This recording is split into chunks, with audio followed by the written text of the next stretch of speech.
Hey guys! Welcome to DIY Lane and welcome to the 4th day of our 12 DIYs for Christmas. In today's video, we will dress up our candle holder for the holiday season. So for this project, we will need a glass candle holder, a jute twine, a piece of book ring, a faux leaves of pine trees, a small ribbon, and a Merry Christmas sign. For the tools, we will need a scissor and a hot glue gun with glue stick. The first step is to wrap your glass candle holder with jute twine. I did mine around 8 times, but it will depend on how thick you want your jute twine to be. And to do this, just put a bead of hot glue on the glass candle holder, then paste your jute twine. Then wrap it around the candle holder depending on your desired thickness, then cut the excess and seal it with the hot glue.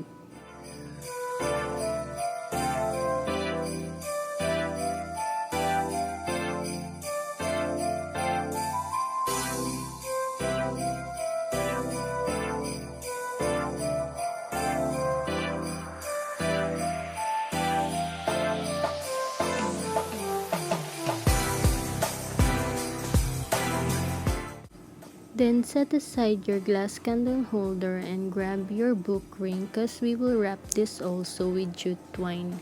And to do this, again, just put a bit of hot glue on the book ring, stick your jute twine, then wrap it around just like what you do in the candle holder. The easiest way to do this is to grab certain length of jute twine, crumple it, then start wrapping the book ring. Then once you're done, seal it again with a hot glue.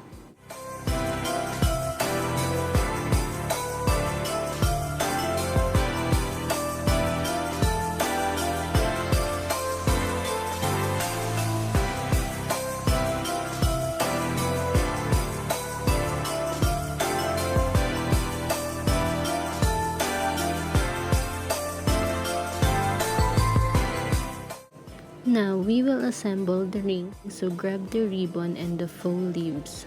Put a bit of glue on the ring, paste the pine leaves, followed by the ribbon.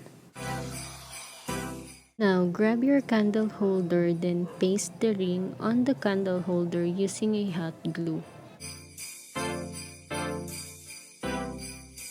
The last and final step is to paste the Christmas sign at the bottom of the ring using a hot glue.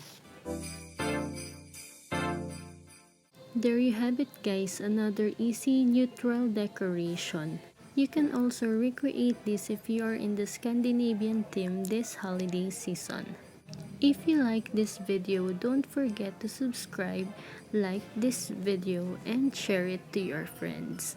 And if you haven't watched the other videos for this 12 DIYs for Christmas, I will link it in the description box and in the iCard above. See you on my next video!